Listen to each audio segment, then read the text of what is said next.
je suis en plein dans la psychanalyse. Ce que j'ai appris, moi, ce que j'ai un peu appris de la psychanalyse. Alors, mais c'est le malaise qui s'est installé à ce niveau, c'est la panique qui s'est généralisée. Quand on va accuser le chef de l'État, 1, 2, on accuse les avocats en leur disant, même les étudiants de première année de droit savent pertinemment qu'un ministre, il passe devant la haute cour de justice. Mais elle n'est plus ministre, celle-là. Est-ce qu'elle est ministre toujours? Non, quand même. Quand elle va jusqu'à nous dire, non, non, non, c'est pas moi, il fallait citer Sidiki Kaba devant le tribunal. Il y a la continuité de l'État, oui, mais la responsabilité pénale, elle est personnelle et individuelle. L'État reste, les institutions restent, les hommes passent. Et ces hommes-là sont jugés, évalués, sanctionnés ou décorés. L'institution, elle demeure, elle est pérenne. Mais elle est allée jusqu'à penser qu'elle était elle-même une institution, tellement elle avait des pouvoirs. Ah oui, elle en avait. Oui, on la craignait beaucoup. Mais sur Mimi Touré, nous vous invitons. Nous invitons toute la presse le jeudi, dans 3 jours, au tribunal régional de Dakar. Là, on juge les bandits, les délinquants, les voyous, les trafiquants de drogue, les voleurs, les faussaires, tous les délinquants. Nous vous invitons, nous vous invitons, presse sénégalaise, étrangère, presse internationale, à venir, la presse, nombreuse, cette presse, pour couvrir l'événement, la fuite. La fuite. La fuite. La fuite. La fuite.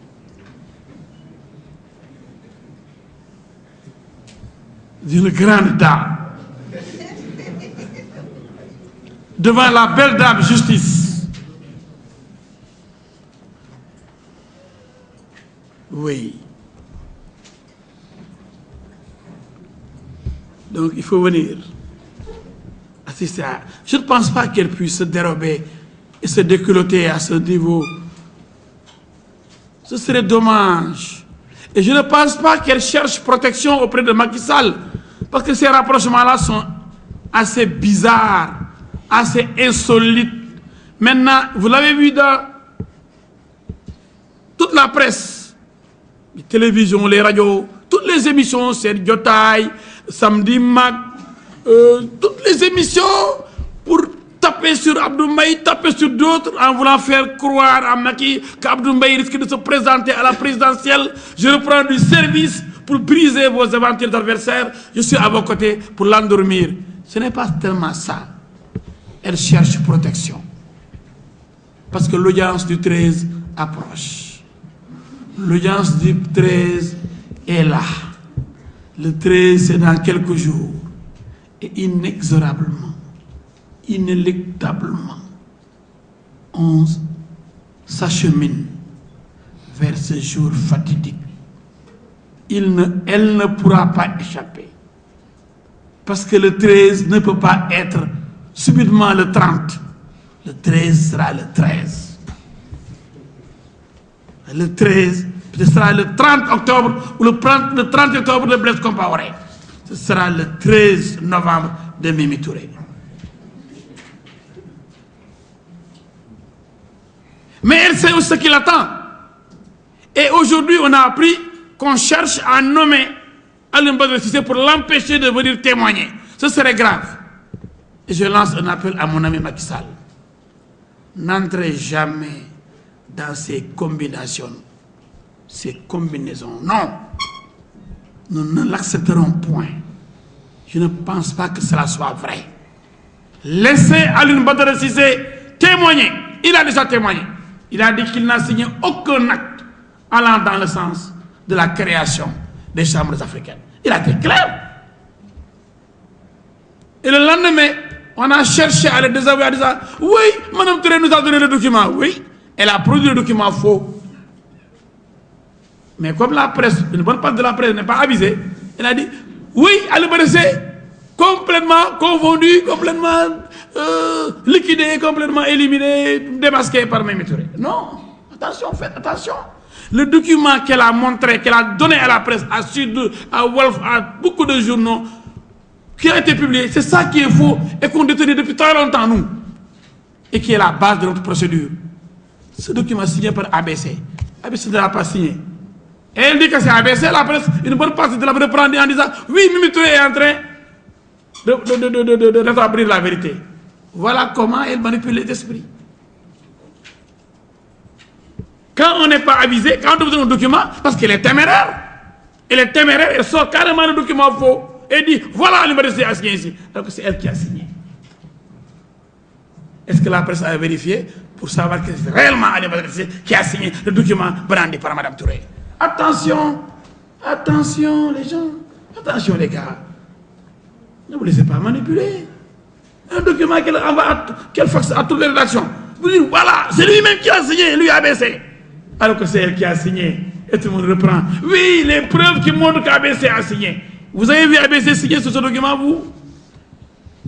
Quand je vous dis, moi j'ai vu ABC signer le document. Voilà comme elle est forte en manipulation.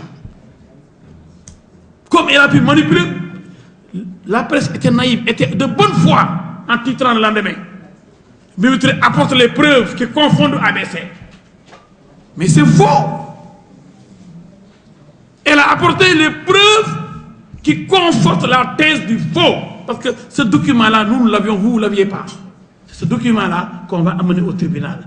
Donc, ne vous aventurez pas à dire que Mimi Touré aujourd'hui a montré que c'est ABC qui a signé. Qui a vu parmi vous un document signé par ABC? On a signé à sa place. On lui a attribué la signature. C'est ça le faux. Mais je vous comprends, je comprends une bonne partie de la presse qui ne pouvait pas imaginer le degré de malhonnêteté de cette dame. Et ce degré de témérité de brandir un faux en disant c'est ABC qui a signé. Alors que c'est elle qui a signé à la place d'ABC. C'est extrêmement grave. Vous n'avez pas mesuré le degré de cette catastrophe. Vous ne pouvez pas. Dernier argument pour vous donner la parole, c'est pour revenir sur aussi ces autres malhonnêtes droits de l'hommiste, entre guillemets, qui ne sont pas des droits de l'hommiste. Tant qu'ils sont au Sénégal, il n'y en a pas. Toutes ces organisations droits de l'hommiste, c'est des organisations d'escrocs qui tympanisent à longueur de journée les gens pour des choses que vous ignorez, vous, pour leurs intérêts personnels. Mais je les ai vus dire que 147 organisations ONG demandent au Tchad d'organiser un procès équitable pour les gens qui sont maintenus là-bas et qu'on refuse d'envoyer au Sénégal. Vous croyez que cette attitude est sérieuse? Au lieu d'exiger que ces gens viennent pour être jugés par les mêmes chambres africaines, parce qu'on ne peut pas diviser les chambres africaines, ces ONG disent nous, ONG 147, exigeons un jugement équitable et sérieux des gens qui sont restés au Tchad par la justice tchadienne. Donc là-bas, qu'on ne parle pas de chambres africaines. Mais c'est des gens qui n'osent pas parler. On sait pourquoi. On sait pour qui ils agissent. Ils n'osent pas dénoncer Déby. Ils n'osent pas demander tout de suite la dissolution des chambres africaines, leur fermeture. Parce qu'ils savent tous qu'en droit pénal, le complice emprunte la criminalité de l'auteur principal. Ils savent qu'Abré est poursuivi pour complicité. Parce qu'on n'a pas habitué, on a supposé des ordres qui auraient donné. À qui? C'est ceux-là qui sont des auteurs principaux qui ne viennent pas. Même les deux là ne peuvent pas tuer 40 000 Tchadiens. C'est ridicule. Il y a deux qu'on a arrêtés. Deux personnes qui auraient tué 40 000 Tchadiens. Parce qu'ils disent qu'Abré a fait tuer 40 000 personnes. Qui a tué? Il faut que ces gens-là viennent dire et apportent des preuves parce qu'on peut les manipuler. Que c'est Abré qui m'a dit tel jour, à telle heure, avec telle lettre, il faut aller tuer telle personne, supprimer telle autre personne. Et Et Déby sait que si on amène les gens là, parce que Habré n'a jamais fait ça, ils vont dire la vérité. Parce que tant qu'ils sont sur le territoire tchadien, ils ne diront pas la vérité. Tant qu'ils seront sur le territoire tchadien, ils n'oseront pas dire la vérité. Qui est fou au Tchad, où on enlève des opposants. Si vous hasardez à dénoncer Déby, vous êtes mort. Donc, tant qu'ils sont au Tchad, Déby est en sécurité. Personne ne va dire au juge, c'est Déby pourtant, c'est pas Habré. Si tu l'as fait, la demi, tu es mort. Par contre, si ces gens viennent à Dakar, ils vont dire, écoutez, nous sommes maintenant en sécurité au Sénégal. Réellement, c'est Déby le tueur. Nous ne sommes plus au Tchad, on ne va pas nous tuer, on ne risque rien. Mais messieurs les juges, si vous voulez vraiment arrêter des criminels, allez prendre l'équipe de Déby. Déby et ses amis. Habré était à la présidence, il gérait le conflit tchado-libyen. Mais ceux qui étaient sur le terrain et qui auraient pu torturer, il faut aller les chercher du côté de Déby. Déby a peur que ces gens-là quittent le territoire tchadien. Et les juges, pourquoi ils n'ont jamais, comme l'a dit Diawara, inculpé Déby, et ils ont des pouvoirs pour l'inculper, pour rechercher la vérité, pour dire, écoutez, nous avons appris, et personne ne l'a nié, que vous avez travaillé sous les ordres de M. Habré, alors qu'il était chef de l'État tchadien. Je vous inculpe, nous vous inculpons, pour que vous puissiez nous dire le niveau de votre responsabilité dans ce qui est supposé comme crime de guerre, torture, etc. Ils n'osent pas le faire, parce que c'est Déby qui a financé. Et qui commande, qui paye commande. Qui paye commande. Votre employeur, celui qui vous paye. Oh, c'est mon gars. Et aujourd'hui, vous avez vu, il demande un remboursement. C'est ridicule. Mais, dans tout ce qui est plus cocasse, c'est notre ministre de la Justice, le très controversé Sidi Kaba. Le ridicule Sidi Kaba.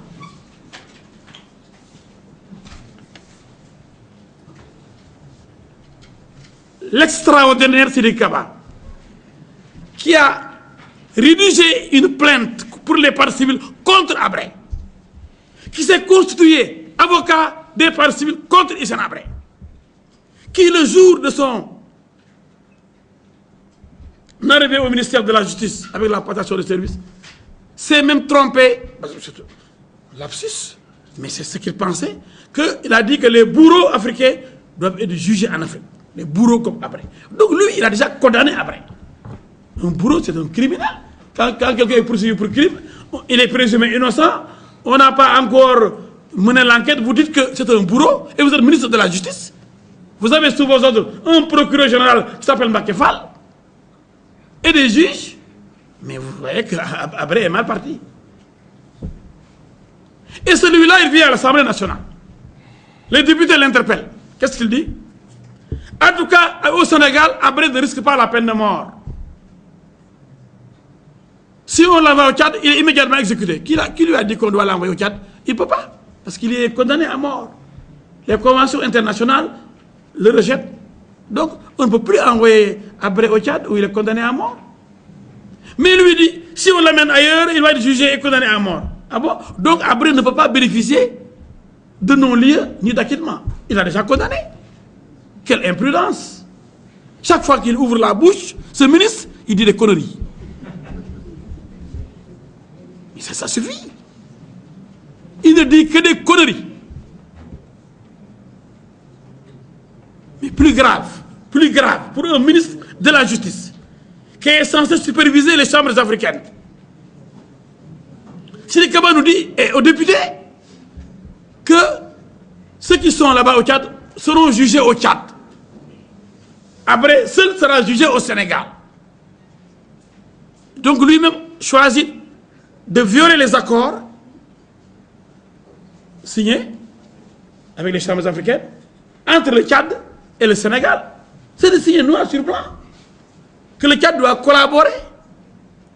C'est pourquoi le Tchad a eu même des milliards en permettant le démarrage des travaux. Le paiement des salaires des juges. Sidi Kaba vient devant les députés et ose dire, oui, nous demandons que les gens qui restent là-bas au Tchad soient jugés normalement, équitablement, mais après lui, qu'ils soient jugés ici. Comment on peut juger un complice dans un procès? Un complice. Quelqu'un est supposé complice. Où sont les autres principaux? C'est interdit par la loi pénale. C'est pas possible. C'est un acharnement. Ils ne jugent pas une reine, mais une personne âme. Eux, ils poursuivent une personne et non des faits, alors que ce sont les faits qui sont poursuivis. Et ces faits-là peuvent révéler des hommes, des auteurs. Mais eux, d'emblée, ils disent, après, viens, après enquête, après ici, après. Maintenant, on va au Tchad, première mission, deuxième mission, troisième mission, pour voir si ce qu'on lui reproche est vrai ou pas vrai. Mais c'est fou, c'est insolite, voire étrange. On commence par arrêter quelqu'un pour voir si ce qu'on lui reproche est vrai ou faux. Vous voyez cette méthode?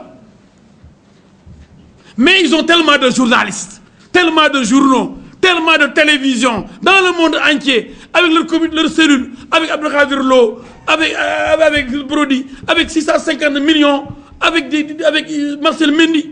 Pour la première fois, une juridiction se dote de journalistes et de cellules, de consortiums de communication.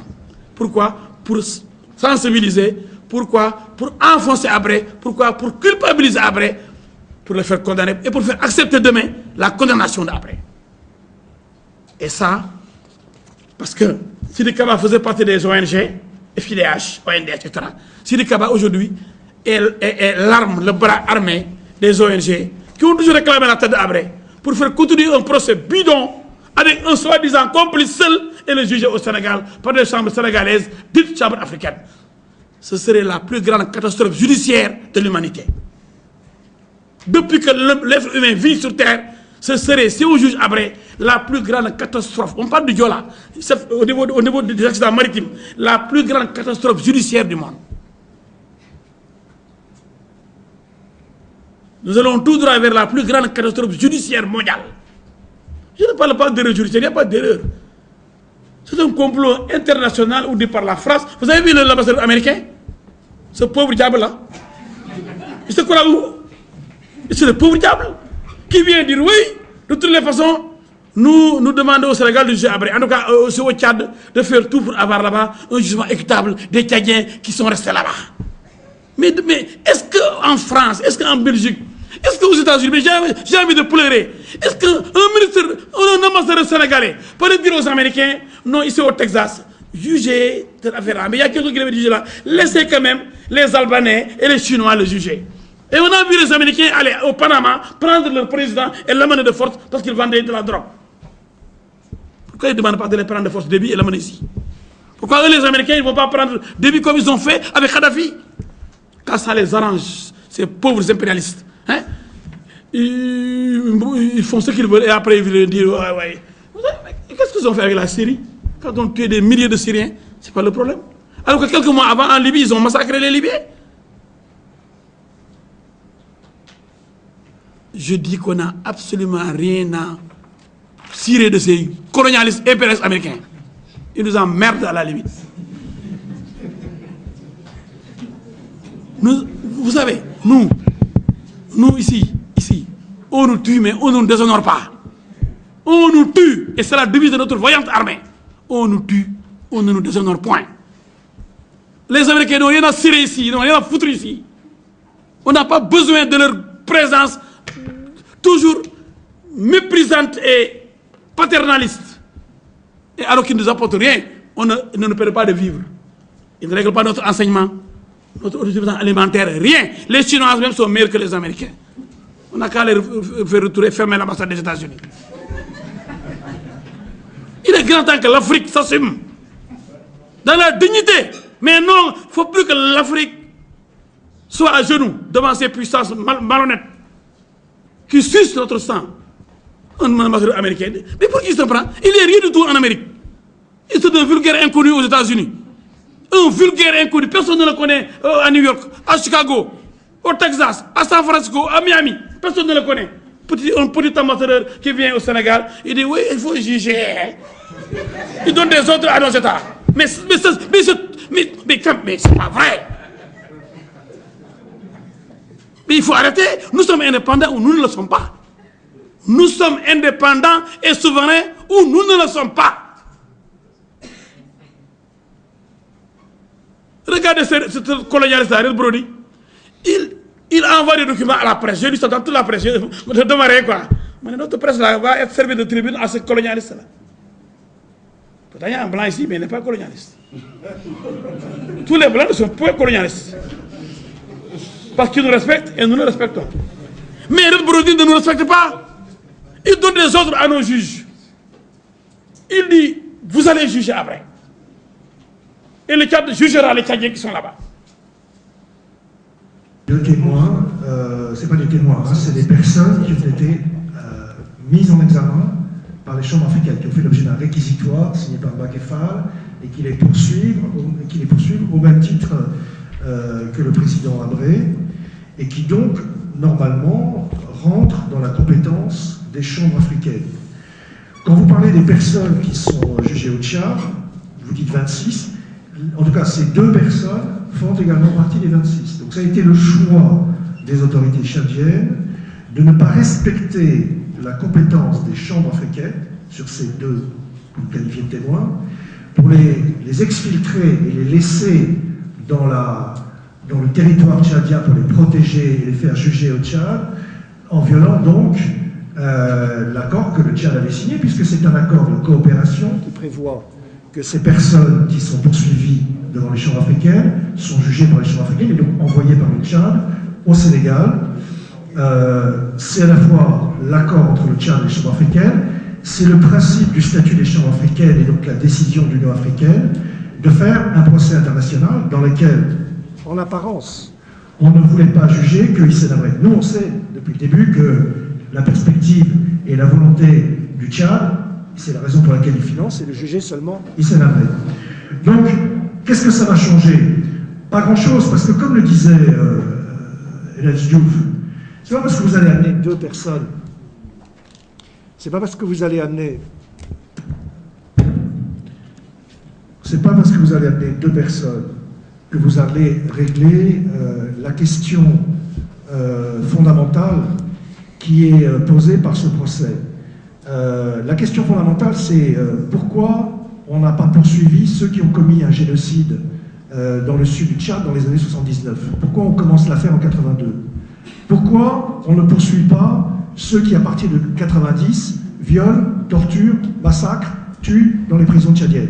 Pourquoi on prend entre 82 et 90? Et pourquoi entre 82 et 90, on va s'intéresser uniquement à ce qui se passe dans un espace donné où la seule responsabilité, c'est celle d'Hissène Habré? Ça veut dire quoi? Ça veut dire que personne au nord, et je ne veux pas citer de nom, n'a empoisonné des puits.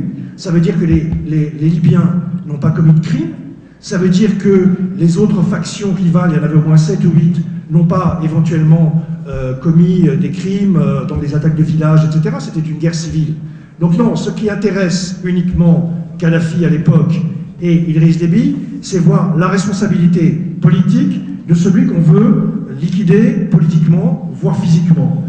Donc en fait, on est en présence non pas d'un procès international aux normes internationales, on est en présence d'un règlement de compte politique. Donc la question que vous posez, elle est importante, mais en fait, pourquoi envoyer deux personnes? C'était un habillage judiciaire, c'est-à-dire qu'on voulait donner une sorte d'image des chambres africaines, qui est une sorte de chambre internationale où on jugeait plusieurs personnes. Ce qui est important, qu'est-ce que ça va changer?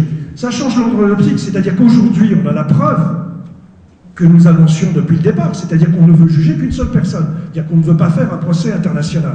On ne veut pas examiner des faits, faire une enquête, voir qui a fait quoi, et renvoyer devant une juridiction ceux pour lesquels il y a une responsabilité.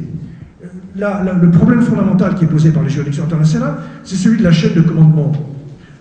Votre compatriote sénégalais qui prétend avoir, le trafiquant d'or là, qui prétend avoir été torturé dans un commissariat tchadien, vous pensez que c'est Hissène Habré qui s'intéressait à lui? Bon, où sont, c'est ça la question des 2, ou des 20, ou des 30, ou des 200, où sont les auteurs directs, ceux qui ont le couteau, le fusil à la main, qui tuent, qui torturent éventuellement, puisque c'est ça les accusations, Pourquoi on irait prendre un homme et on le sort de l'histoire, du territoire, de la géographie, pour dire il a fait tout, y compris torturer un Sénégalais dans un commissariat? Enfin écoutez, on se moque de qui là? Donc en fait, la question que vous posez, elle est juste. Elle est la preuve que nous n'avons pas un procès aux normes internationales et qu'en définitive, depuis le début, que vous en mettiez 2, 26, etc.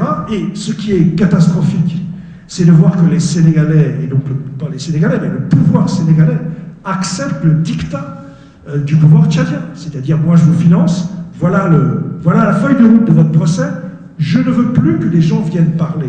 Qu'est-ce qu'ils ont à cacher? Ils ont à cacher ce qu'a fait Idriss Déby. Parce que les deux là, si on les envoie, ils vont dire, mais pourquoi moi? Pourquoi les autres là, ils ne sont pas venus? Ceux qui savent des choses, ceux qui connaissent des choses.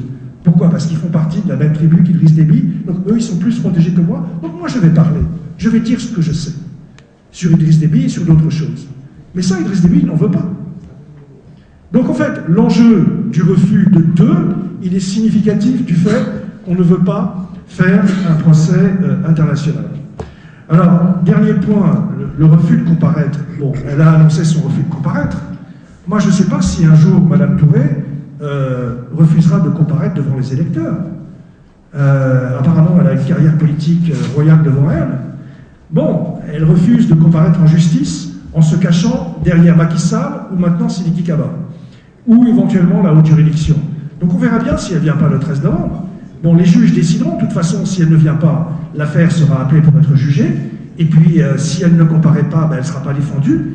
Et on s'expliquera, on fera éventuellement demander au juge de demander sa comparution au besoin forcé pour qu'elle s'explique sur les conditions dans lesquelles elle a, après sa démission éventuellement du gouvernement, organisé ce que nous appelons éventuellement un faux en écriture, d'après ce que les indications qui sont données par le ministre des Affaires étrangères, l'ancien ministre des Affaires étrangères, et elle s'expliquera sur les faits qui se sont reprochés. Qu'est-ce que c'est que cette femme qui est responsable politique, qui a été ministre de la Justice, qui dit « il est temps, avec Sidiki Kaba, que l'Afrique juge ses bourreaux », et elle, qui est accusée d'avoir fait un faux, elle ne veut pas comparaître en justice? Quelle image ça peut donner au peuple sénégalais, aux citoyens, de la responsabilité politique de ceux qui sont au pouvoir et qui, exerçant le pouvoir, n'ont pas accompli leurs actes dans la conformité de la loi et de la Constitution, parce qu'ils avaient un mandat politique, celui de condamner Hissène Habré au nom prétendument des droits de l'homme, et qui, à la suite de ça, quand on s'aperçoit qu'ils sont pris les mains dans la confiture pour avoir violé la loi, éventuellement produisent un faux pour se couvrir et accuser les autres. Quel est ce schéma juridique? Je ne rentre pas dans un débat psychanalytique, mais quel est ce schéma juridique? Je crois que Mme Touré nous a accusés d'être même pas au rang de stagiaire, mais franchement, quand je parle autour de moi d'un ministre de la Justice qui dit que celui qui a commis un crime ne doit pas être poursuivi dès qu'il n'est plus ministre au nom de la continuité de l'État, et ça fait exploser de rire l'ensemble de la communauté des juristes internationales. C'est-à-dire qu'effectivement, elle doit, elle, en tant que ministre de la Justice, se poursuivre elle-même ou demander la poursuite de Macky Sall pour les biens mal acquis par le président Wade et son fils. C'est ça que ça veut dire. Donc je crois qu'il faut à un moment donné arrêter de se foutre du monde. Il faut arrêter de se foutre du monde. Et c'est ça l'affaire Habré. C'est plus une affaire de justice africaine, c'est plus une affaire de justice